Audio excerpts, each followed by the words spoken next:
దీపం నువ్వయ్యా అలనాటి మేటి రాయలోరి తేజం నువ్వయ్యా మా తెల్లవారే పొద్దు నువ్వై పుట్టినావయ్యా మా మంచి చెడ్డల్లోన జత కట్టినావయ్యా జన్మ బంధువంటూ నీకు జై పుట్టినామయ్యా జై బాలయ్య జై బాలయ్య జై జై బాలయ్య జై బాలయ్య జై బాలయ్య జై బాలయ్య మా అండదండ నువ్వుంటే అంతే చాలయ్యా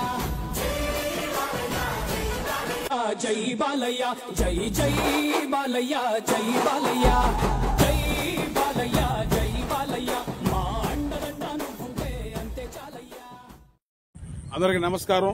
ఈరోజు 42వ రోజు మన వరి సాగు ప్రయాణం జరుగుతూ ఉంది.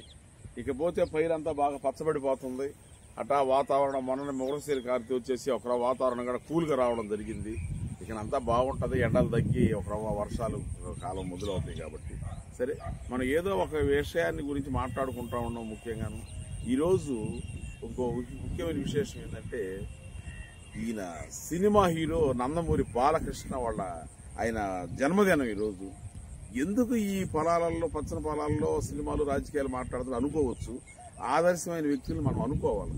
ఎందుకంటే 1949వ సంవత్సరంలో విశ్వవిఖ్యాత నట సార్వభౌమ ఎన్టీ రామారావు సినిమా రంగ ప్రవేశం చేయడం, ఆయన 1984 వరకు బ్రహ్మంగారి చరిత్ర సినిమా దాకా 35 సంవత్సరాలు తెలుగు సినిమా చరిత్రలో ఒక వెండితెర రారాజుగా తెలుగు ప్రేక్షకుల ఆరాధ్య దైవంగా ఎలిగాడు.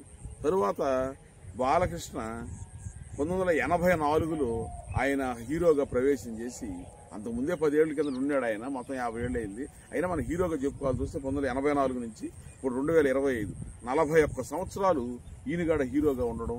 ఆ విధంగా ఒక తండ్రి కొడుకులు ఒకే కుటుంబానికి చెందిన వాళ్ళు 75 సంవత్సరాలు సినిమా ఫీల్డర్లో, అందులో మాస్ హీరోలు అంటే భలే ఇబ్బంది, భలే కష్టం. అది అంతా దాని మీద మాసులు భయంకరంగా ఫైట్లు గీట్లు పోరాటాలు ఇట్లా దృష్టిలో పెట్టుకుని ఉంటారు. ఎక్స్పర్ట్స్ భయంకరంగా ఉంటాయి. అసలు మెయిన్ వాళ్ళ విషయాన్ని ఇప్పుడు ఇది మాట్లాడడానికి కారణం ఏంటంటే ఏ రంగంలో అయినా సరే వారసులు మహా అయితే వాళ్ళ తల్లిదండ్రులు మంచి పేరు మీద ఉంటే ప్రవేశం వరకు పనికి వస్తాయి. తర్వాత ఏళ్లలో టాలెంట్ లేకపోతే దాంట్లో నిలవలేదు. ఆ విధంగా 40 సంవత్సరాలు హీరోగా ఏకదాటిగా ఆయన పోతా ఈ రోజుగా టాప్ హీరోగా ఉండడంటే అది ఒక ఆదర్శమైన విషయం. ఆ విధంగా మరీ సినిమా రంగంలో రాజకీయ రంగంలో వారసులు నిలబడడం అనేది కష్టం. ఆయన ఇంకా మంచి సినిమా తీసి ఎట్లా మంచి తెలుగు అందించాలని మనస్ఫూర్తి కోరుకుంటూ ఆయన ఆరోగ్యాలతో ఉండాలని ఆయనతో ప్రత్యక్షంగా కలిసి మాట్లాడే అనుభవం కూడా మాకు జరిగింది. నెల్లూరు ఆయన మాట్లాడంటే అనడం, తర్వాత ఆయన పెద్ద ఎన్టీ రామారావు గురించి ఆయన బసవదార హాస్పిటల్ గురించి మాట్లాడడం జరిగింది.